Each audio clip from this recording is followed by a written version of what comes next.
You're listening to Rendezvous with the Writer with Bobbi Jean and Jim Bell, only on LA Talk Radio.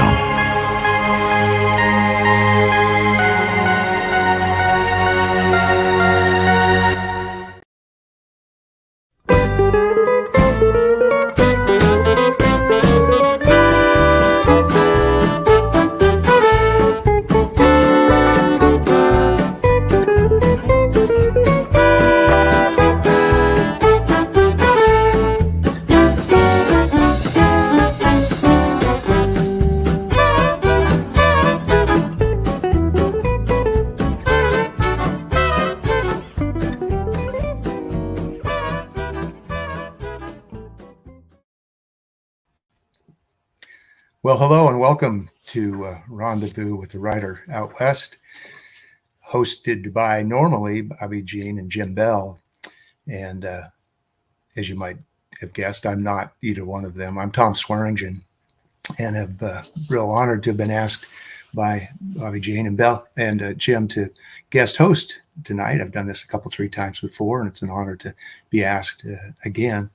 They live in the Albuquerque, New Mexico area, and the home of the International Balloon Fiesta, which is happening right now, and they are quite involved in that. So asked me if I could fill in for them tonight, which I was happy to do. Also want to mention that music that you hear on the in the opening, that's the normal theme music, courtesy of Hot Texas Swing Band. That title of that cut is Hot Texas. So when Bobbi Jean and Jim asked me to guest host, they give me the privilege of inviting my choice of guests. And tonight, it's my great pleasure to welcome as my guest, Claudia Nygaard. Hello, Claudia. Hello, how are you? And I'm doing great. Claudia, I'm in Tualatin, Oregon, a little south of Portland, Oregon, on the West Coast. And Claudia is in Nashville, Tennessee, which is her home. And she's just returned home from a very interesting trip that we're going to talk about more in a little bit.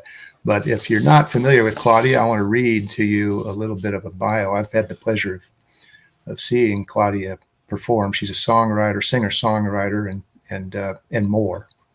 But I've seen her sing several times, and I've had the pleasure of sharing a stage with her. I'm a cowboy poet performer, and we've done some shows together, and those have always been fun. And anytime I have a chance to be in an audience where Claudia is singing, I definitely want to be there. And I'm going to make her, well, she's got a guitar in her lap, so she's well prepared to sing for us tonight, which everybody will find a treat. But let me tell you a little bit about Claudia Nygaard. She is a mesmerizing, that's a good word, right? She is a mesmerizing storyteller and lyricist who writes songs that are heartfelt, humorous, scrappy, and sensual. And now she's added playwright to her resume, and we'll be talking about that tonight, as well as the songwriting.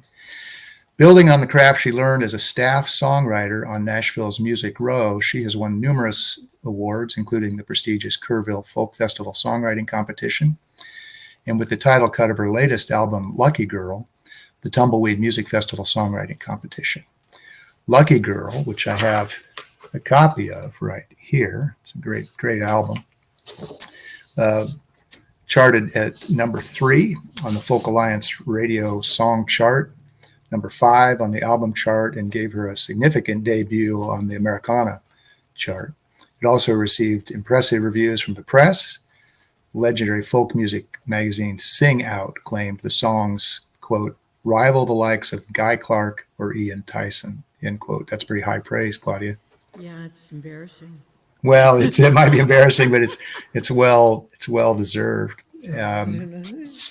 because you can write amazingly well, and have the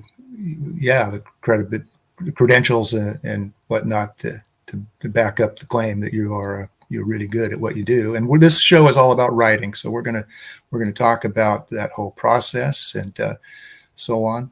But I know I'm really interested in, maybe before we talk about songwriting, I'm really interested in you sharing with folks your latest adventure as a playwright. And if I'm not mistaken, you just returned from your debut of your musical. Tell us about that. Yes, I had the premiere in Massachusetts. A theater up there presented it. I started writing. Well, this, somebody asked me. I was being interviewed by a magazine up there, and I said, actually, the songs wrote the play. So the songs came first. Just had this one song that I don't know where it came from. I don't even know why. I wasn't even thinking about writing a children's musical. But the song was "You Just Don't Seem to Be Yourself Tonight." And then I got to thinking about how great that would be for Little Red Riding Hood to sing to the wolf when he's dressed up as grandmother. And so then from there, it was like when that song was done, then I started thinking about these different characters. And, when you're a child, you just listen to the story and you go, oh, okay, and then you're done. Well, now I'm looking back and realizing that I identified a lot with Little Red Riding Hood. She was always getting in trouble, and she was very independent and kind of fearless. And so that's kind of hit awfully close to home for me. And so I think that was part of why I was so attracted to her story when I was little. But as I started writing these songs, it's like the characters kind of fleshed out. They started being like people I knew, and then the songs kind of got got to be really individual. And there started being life lessons in this, which I thought was kind of a good idea for kids. I don't have any kids myself, so I have to just spread this wise woman stuff I got from all this time. But anyway, I just found that I was writing kind of like giving advice writing. Let me ask you a question. So this is a children's musical. I'd be interested in knowing, well, that has to be a different process. And I don't know, you just woke up one day and said, I'm going to write a play, I'm going to write a musical. Did you have theater background or training Well, yeah, in? actually, I have a degree in theater that Well, I've there you never go. used. Oh, I well, now graduated till now Full- you've used it. Full circle. What was really interesting is that I fell in love with this guy who was a songwriter, and right out of college, I had a job doing the weather on TV. So I went from college to that, and I did that for about 3 years, and I met this guy about the time I got laid off at Channel 11, and then I ended up being really influenced by him. I always had loved to sing. I'd always sung, in high school and everything, and it just kind of took over. And I never did anything with my my degree until now. And so when I started writing it, I just, as I said, I got that one song, "You Just Don't Seem to Be Yourself Tonight," and it came out funny. I started having funny lines in it and stuff, and I thought, oh, that's interesting, and so then I started thinking about these other characters, and then 2 or 3 more songs came, and then I thought, okay, I guess I'm writing a children's musical at this point. And then I started really fleshing out the characters, and I really wanted to, like Little Red Riding Hood, her thing is that she pays attention to her intuition, and when she feels like she's in danger, she runs, And then the wolf does a song about this little tree that survives the mother tree. I had already written that song because I wrote it for a live hospice for the children's grief camp. So I had that one, and so when I got "You Just Don't Seem to Be Yourself Tonight," and then I was going through some songs, and I ran across that one. I thought, well, she does go through a forest, maybe, and so then the woodsman ended up being the one who sings this song to her because he's telling her about the circle of life. And so that kind of fell in there, and so I really had 2 songs right from the get-go before I even thought about writing a musical. And then as the story progressed, I started getting these more, as I got more songs, then the song, it was kind of like I had to get from this song to this song, so I had to write the part in between, and then this song to this song. And then I did it for a while, I did it several times as a narration, where I would tell the story. It was storytelling with music, I'd tell the story, and then I'd play the song. Well, then last March, I was playing up in Massachusetts, and I was doing this thing for International Women's Day for a radio station up there, WOMR, and I was there for a few days afterwards, and I went by this theater to see if I could get a booking doing my storytelling thing with playing the songs, And she said, "Do you have a script for this?" And it's just a little lie. And I said, "Oh, yeah." And then she said, "I'd love to read the script." So I went home and wrote it. I mean, it wasn't really that I had to write it. I just had to fit it together so that it was dialogue instead of storytelling, Okay. And I knew how to do that from theater, from my... Well, I want to ask another follow-up question or two just for a couple minutes. And then we are going to need to take a little quick commercial break. And then when we come back from that, maybe you could share some of that narration and some of the song. Yeah. But what, and maybe I missed it, but the time frame from when you started this, the idea of, when it had to become a play, Mm-hmm. the writing of that, you have to write the stage direction, the and narration was already written when I had to Okay. write the script. So it was just a matter of, inserting, blocking stage cues, lights come up, lights go down, the open scene one, the townspeople are, gathering in the center of the stage and that sort of thing. So it was mostly just sort of like giving directions on how to get to the restaurant, It's like I Right. already knew where the restaurant was. I just had to tell them where it was. So that's kind of what happened. I mean, when I first wrote the song, I didn't play it anywhere. I had already written the Evergreen song, which I did from time to time. But when I wrote Just Don't Seem to Be Yourself, and I didn't have any reason to play it, so I didn't play it anywhere. And then I think I had done some things at my church. I have a couple of children's kind of gospel songs. They're just little bits of gospel. They're there's one called "God Said Noah, would you build me a boat, make it big as a barn, and make sure it floats." It's just a simple little thing that I used to sing during Vacation Bible School with the kids. So I had 3 or 4 songs for that were gospel songs. So it wasn't that big of a stretch. I think maybe that was what was in the back of my mind, that I should do a whole thing of gospel songs, a whole album of children's gospel songs or something. And then this started gelling, and I thought, actually what I should do first is I should do Little Red Riding Hood, because this would be a really good idea. And so I started doing, so I started writing, and I kept writing and writing and writing until I had like 5 songs. And then I started doing it as a narration. And I would do it at festivals. I'd do a children's show in the daytime and then play my regular show at night. And so then when I got a chance to do the play, the festivals, and I was playing it live, I thought, this is really too much talking at the beginning without getting to a song. I thought I need an opening number. And then I got the idea that it should be about the Cape. So the song ended up being, "It's All About the Cape." The chorus is, "It's a charming fashion statement from the hem up to the nape. This coming season, outerwear is all about the Cape." There you go. So then that ended up with 6 songs. So that's when that was the most recent thing I did before I actually wrote the script. All I right. added that other song. Well, that's a pretty good little spot for us to stop.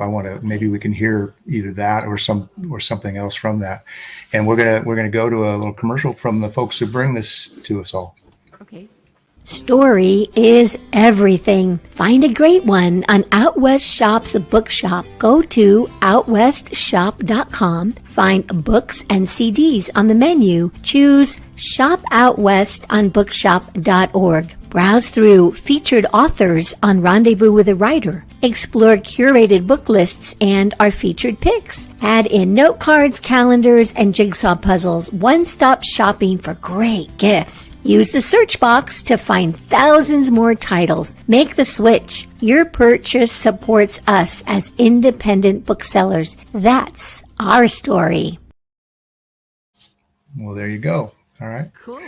So I did look up a little blurb on your debut, and tell me if this was a good description. It's not a review of it; it's just a description. That Little Red Riding Hood, performed by a full cast that includes Red, the Wolf, Grandma, the Woodcutter, townspeople, and an assortment of woodland animals. The actors performed songs, with Claudia handling narration, musical geared for children. So, did the kids act out the wolf and Red or Grandma, or was that you? That wasn't you doing the. No, they did it all. It was great.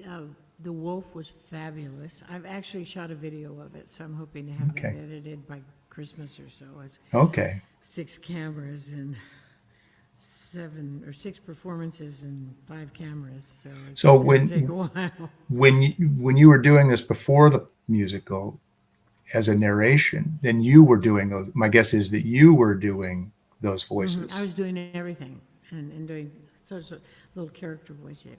Granny talk like this, and the wolf was kind of a cross between Professor Snape and Jack Benny. Yeah. Yeah. Well, you got to give us a sample of that. You got to give us a sample of that. Okay, you want me to do the narration part? No, I just want to hear a sample of. You teased us with what that sounds like, and I want to know if it matches my imagination.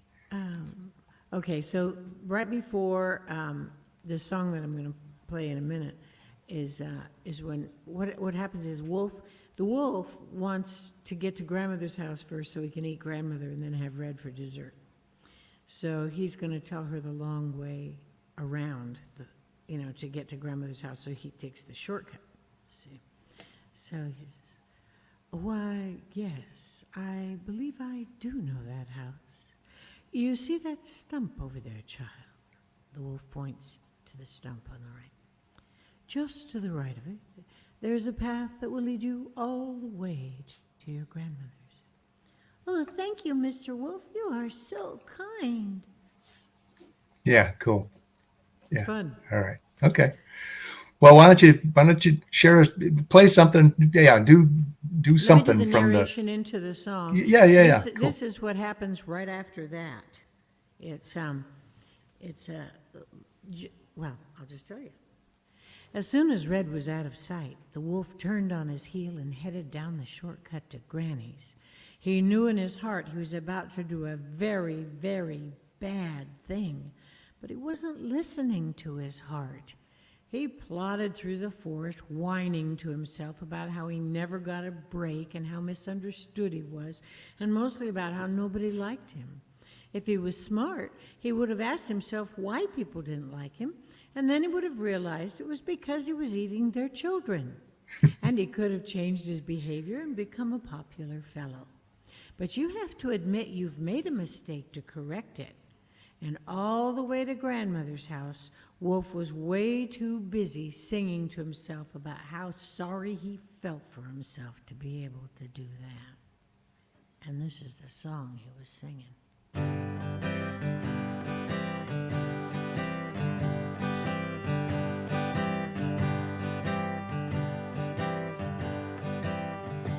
Everybody thinks I'm a slob just 'cause I ain't got no job.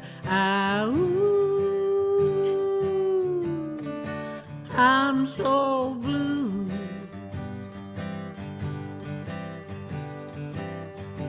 Everybody thinks I'm a jerk. They think I'm lazy 'cause I never work. I'm so blue. I don't know what's eating them, except for me and a few of my kin. They're all saying that I'm too wild just because my dinner was their child. I'm so blue. Everybody thinks I'm so dumb, 'cause I ain't got an opposing thumb. I'm so blue. They criticize the way I look, and 'cause my dinner is never cooked. I'm so blue. I don't know what's eating them, except for me and a few of my kin. They're all saying that I'm too wild just because my dinner was their child. I'm so blue.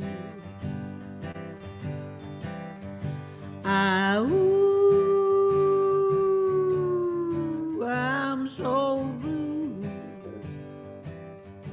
Nobody seems to like me. I ain't got no friends.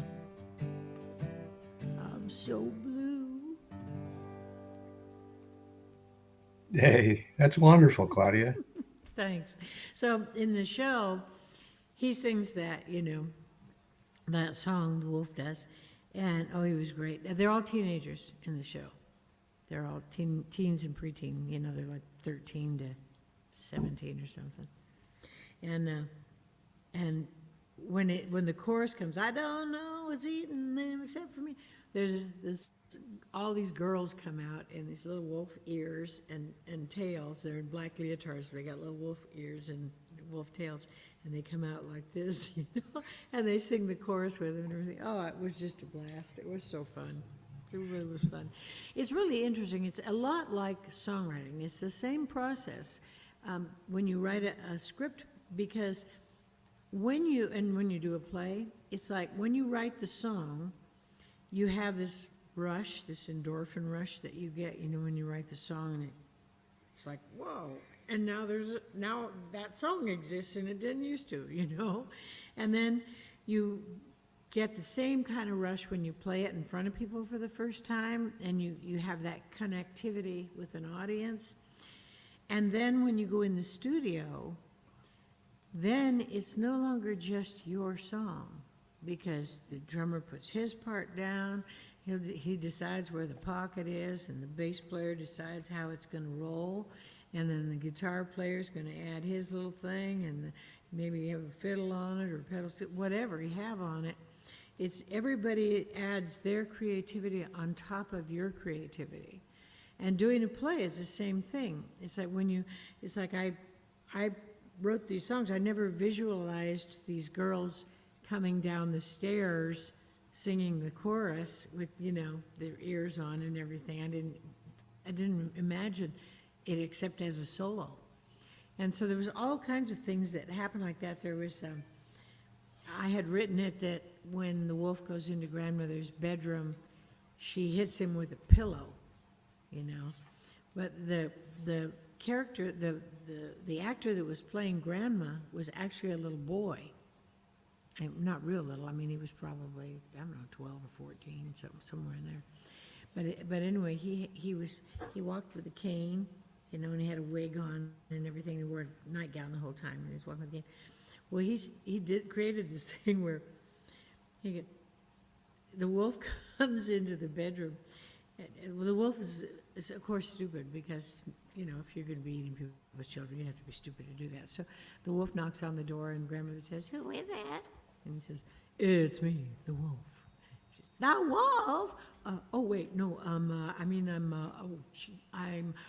Little Red Riding Hood. That's right, I'm Little Red Riding Hood, And so she's, oh, well, come in then, dear. And so then so then the wolf goes into grandmother's bedroom, and grandmother looks at him. She's, you're not my granddaughter, you're a wolf. And he starts hitting him with the cane, which I had not written in the script, and it was hilarious. This because he's about half the size of the other kid anyway, So he looks like a little grandmother, just feisty little grandmother, beating him with the stick and everything.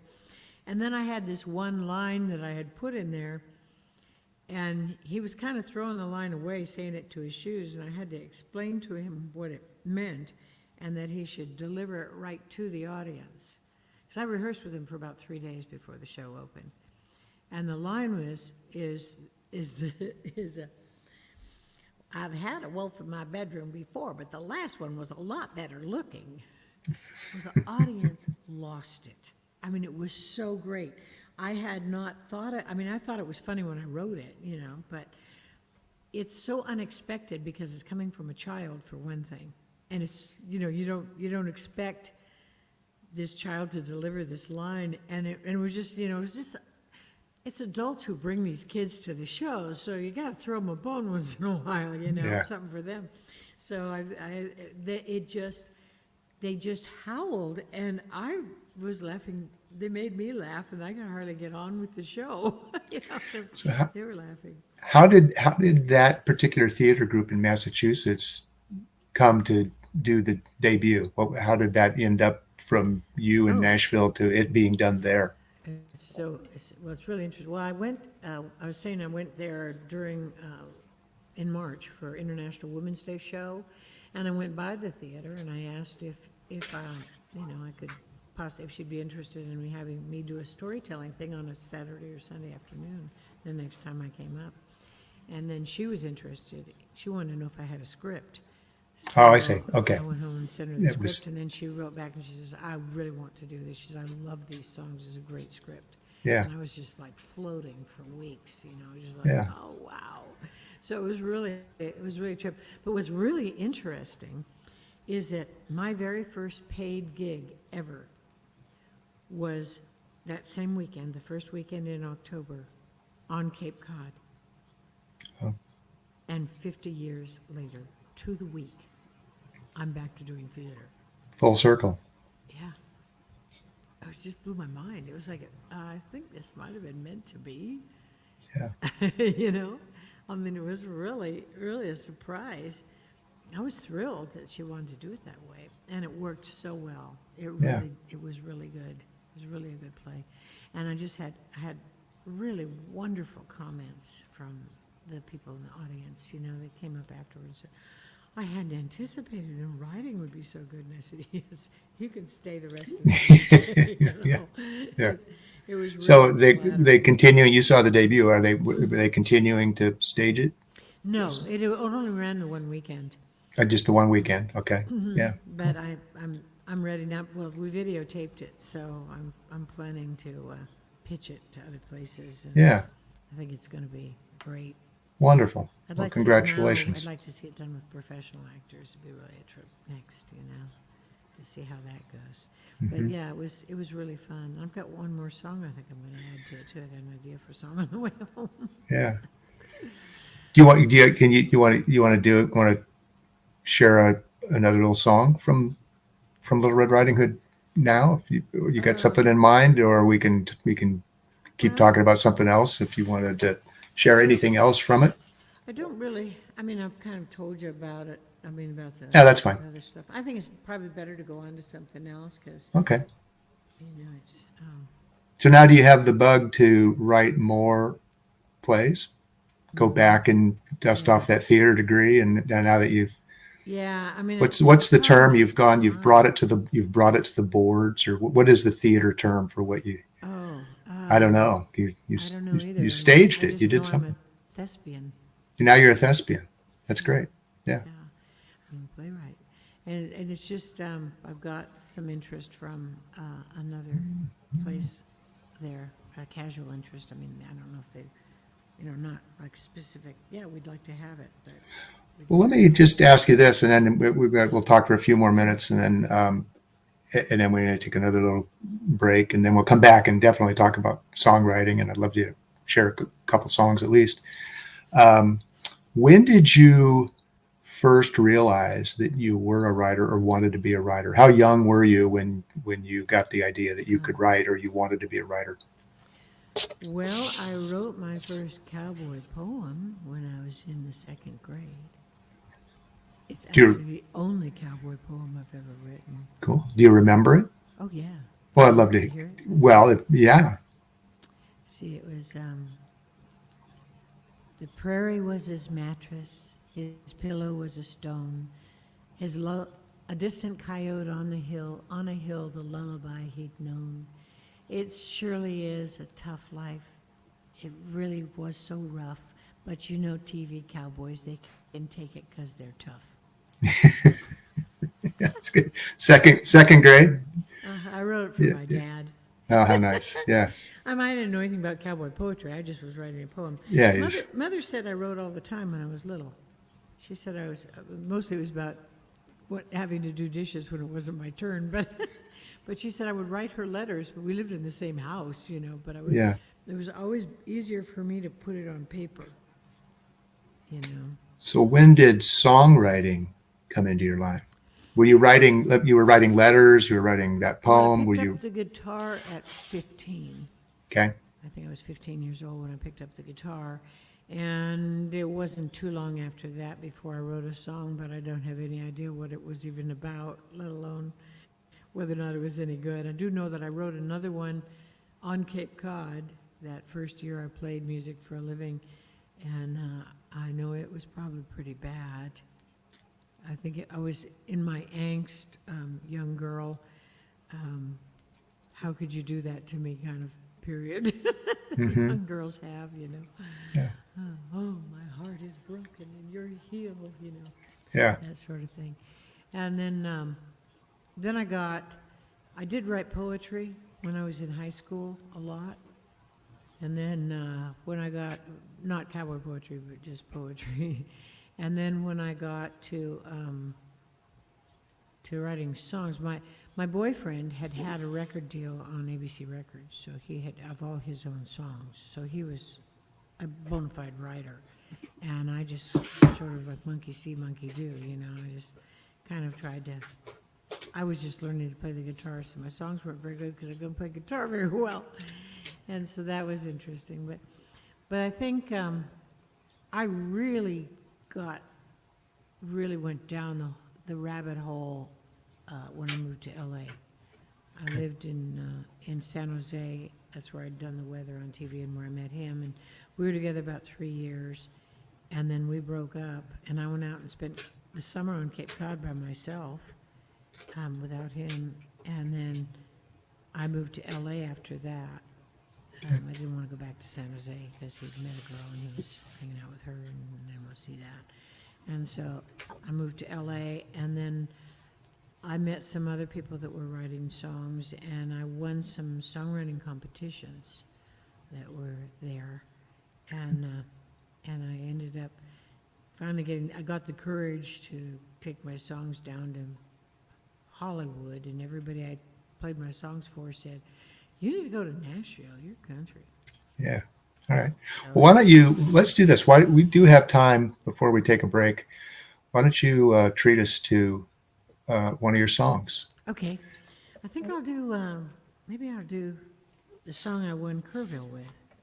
Okay. And for folks who don't know, Kerrville is a folk festival that's quite well respected and has a songwriting competition. If you win that, you have won something big, and Claudia did. 700 and something entries.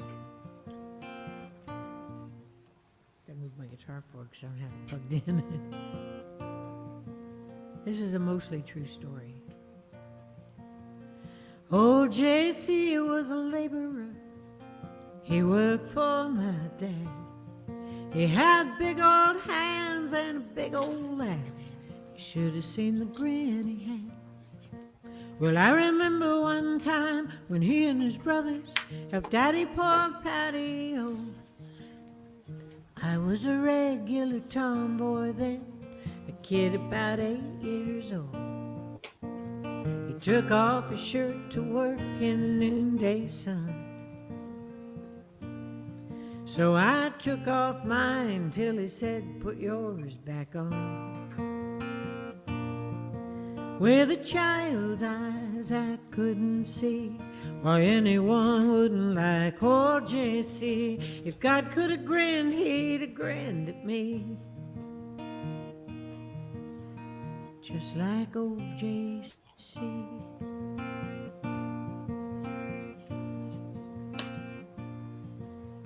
J.C. worked in town all week. On weekends he was Dad's right hand. We had 25 cows, 3 horses, a dog, and 100 acres of land. And I had a calf I called Maverick, 'cause he had no mama at all. I raised him up all summer. Dad sold him off in the fall. When the meat truck came to get him, my innocence died. With JC's hand on my shoulder, we both cried. With a child's eyes I couldn't see why anyone wouldn't like old JC. If God could have cried, he'd have cried with me, just like old JC.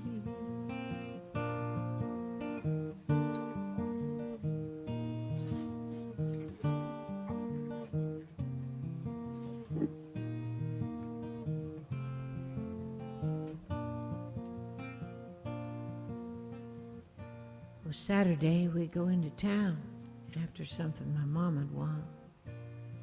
And we'd stop for breakfast at this place called Sambo's Restaurant.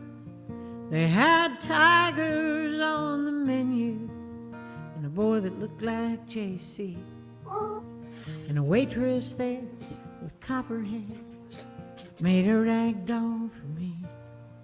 It was a little black monkey in a little red vest with the initials JC on his chest. With a child's eyes I couldn't see why anyone wouldn't like old JC. If God had a grin, he'd have grinned at me. If God could have cried, he'd have cried with me. If God has a face, then it's bound to be a face like old JC. Well, he's got a face just like old JC.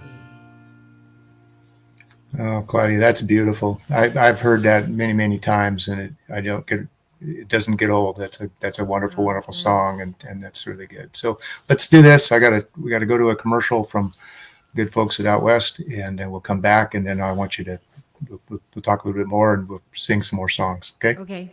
All right. Here we go. Here at the Out West Shop, we're passionate about the American West, the truth and the myth. We're purveyors of fine Western goods. We scout for unique and distinctive apparel, accessories, home decor, and general merchandise that are a reflection of the Western lifestyle. We hunt for unique artisans and craftsmen who are inspired to create decorative art you can wear based on their own love for the story of the West. We round it up and bring it to you. Check out OutWestShop.com when you need anything Western. There you go. All right. So I wanted to ask a little bit before we do another song. Do you write on any particular schedule? Do you write at a particular time of day? Just whenever? No, I have time. My friend Slade Cleaves says, I don't have time to write a bad song. And the songs demand to be written, or they don't get written. I mean, the song I just played, JC, I was up in the attic, and I had found a bunch of stuff that was in this box, and it was old toys. And my Betsy Wetsy was in there, and her head had cracked, and body all shriveled up and melted. It was rubber, some kind of deal that aged not as well. And I started thinking about all these toys I had as I was driving around town, and I thought about that monkey. I was saying, I wonder what happened to that monkey, and then I went, whoa, because it never dawned on me as a child, you know, like the song says, Right. with a child's eyes, I couldn't see. I remember when JC gave it to me, that really happened. There was a waitress. We used to stop at the Sambos and get breakfast on the way to the ranch. And the waitress there, I think she's from like Alabama or something. She had a real thick Southern accent. And she gave that monkey to JC. It was a black monkey made out of socks, you know? Yeah. And he gave it to me, and I said, don't you want to take this home to your boy? Because, I mean, I had no idea what Yeah. Okay. You were. anything about racism, you know? Yeah. And he said, no, that's okay, honey, you can have it. You know? And Yeah. so I wasn't until, I mean, I come, you know, fast forward about 30 years, you know, and here I am, and I'm driving down the street, and I actually pulled over on the side of 440 and wrote the song. I mean, Yeah. it just started tumbling out. Yeah. I mean, the whole thing was like, I didn't see that as a child. I didn't get that as a child. I didn't understand that. You know, I was shocked. I was shocked. I grew up in Palo Alto and Santa Clara, and then we ranched weekends, so be out in San Joaquin Valley in the weekends, and I just didn't think that I was exposed to any racism there. It's so stupid and naive, but I just thought racism was something that only happened in the South. Yeah. So before we run out of time, tell me about the inspiration behind Lucky Girl, title cut of your latest album, which is really, really good. How did Lucky Girl come about? And then can you share some with us? Sure. Either the whole thing or some part of it. Yeah. Yeah. Well, I was going to the movies, and I was going to go see this Meryl Streep movie, and I ran into John Prine. He was coming out of the theater with his wife, Fiona, and I said, John! And I could see his face doing that thing that mine used to do when I was on television. People would think they knew me because I was in their living room every night. He was doing that, okay, obviously I know this girl now. What is her name and where do I know her from? And he's, you know, and I could see that going on in his face, and I said, relax, you don't know me. He laughed and he said, I don't? And I said, no. I said, I just was really excited to see you because I said, you know, I'm a songwriter and you've been a huge influence. And he said something no other star has ever said to me. He said, how's it going for you? Oh. Only person in my whole career who's ever asked me how I was doing. And I said, well, I'm not, you know, playing venues the size you are, but I'm making a living singing my own songs. And he said, well, you're quite a success then, aren't you? And I said, yeah, I'm a pretty lucky girl. And then that stuck in my mind. And then I went up to Grenora, North Dakota, where probably most of your listeners have no idea where I'm talking about. It's about 20 miles from Canada and about 8 miles from Montana. For my grandparents' hometown Centennial. Centennial was a few years back, and I had this whole box of letters that were written in Norwegian, and my mother had typed out the translation and stapled them to these yellowed pieces of paper that were these letters that came in the 1800s and written in Norwegian. And so I read these letters and went, holy cripe. Yeah. You know, I mean, my family had it really rough. And it just all sort of swirled around in here with the lucky thing, you know, that I'm lucky. You know, John Adams said, I am a soldier that my son may be a poet. And I thought to myself, that's what happened here. You know, my great-grandparents came to this country and struggled like crazy, and then so I could do this. Yeah, that's wonderful. Well, Claudia is a songwriter, a storyteller. The recorded version is 3 minutes, 11 seconds, and I think you could probably fit the whole thing in before we run out of time. Okay. Well, you do the whole thing or some part of it, and then we'll yeah, so here's Lucky Girl. My great-great-great-granddaddy on my mama's father's side went a-rowing down the Norway coast with 4 friends and his bride. When a big storm came around and all his 4 friends drowned, and there wouldn't be a me, but when he rose up from the sea to gasp for air, Why, he had great-great-great-grandmama by the hair. And my great-granddaddy on my mama's side homesteaded in North Dakota back in 1885. He built a house of earth where his wife gave birth. Then diphtheria hit town and took 4 of their kids down. The ground was froze. Couldn't bury them till springtime flowers rose. And I complain about the weather, I complain about warm beer, I complain I'm getting older when I'm lucky I'm still here. I complain about the driving, and you know that that's just wrong. When I get to where I'm going, I get paid for singing songs. I complain about no boyfriend when I'm loved around the world. Oh, the truth is I'm a lucky, lucky, lucky, lucky girl.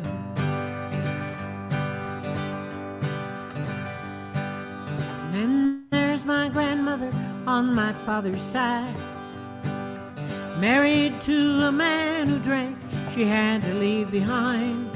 She raised her kids alone, worked her fingers to the bone, washing other people's floors. She was so damn poor, that's what you do.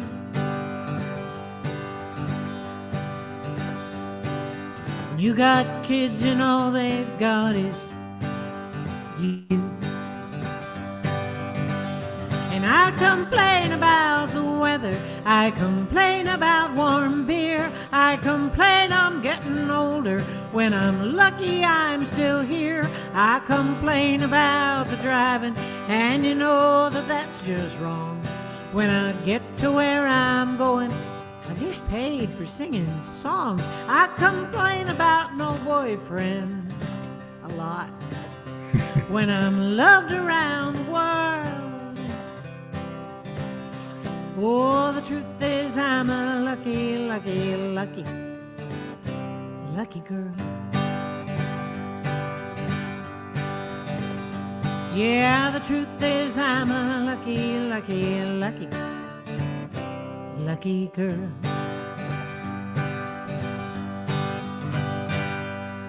Yeah, wonderful. Really, really nice. You are a lucky girl. I am. Yeah. So, well, we are going to end this show in about 3 minutes. So I want to come back to make sure people know how to find you and whatever. We'll promote your website here in a minute. But I want to make mention of next week's show, October 19th. Jim and Bobbi Jean will be back and hosting. And their guests next week are an author team of Sue Boggio and Mare Pearl. And they're going to discuss their new novel, Hungry Shoes. So you want to tune in next week to hear what that's all about. So folks that are interested in finding you, Claudia, your website is? ClaudiaNygaard.com, which is spelled ClaudiaN like Nashville, YGAARD. You have to put in both A's. Both A's, ClaudiaNygaard.com. And real quick, what do you have coming up that people? I'm about to go to the farm, the Folk Alliance Regional Midwest Conference next weekend. Probably I'm leaving Wednesday for that. And then I am staying home for the whole winter. I'm going to be home until March. I'm sort of put myself on restriction. Okay.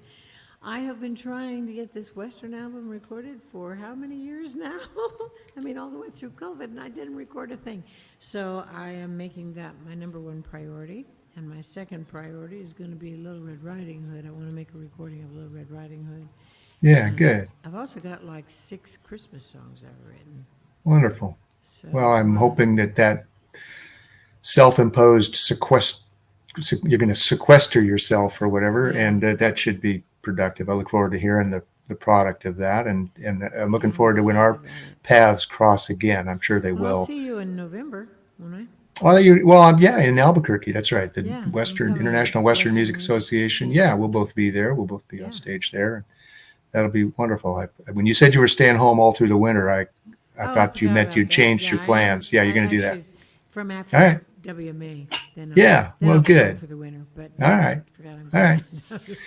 Well, I want to thank Sam, the engineer back in LA, for pushing the buttons. Thanks, Jim and Bobbi Jean Bell, and my guest tonight, Claudia Nygaard, Rendezvous with a Writer out west. Good night, all. Thanks for having me.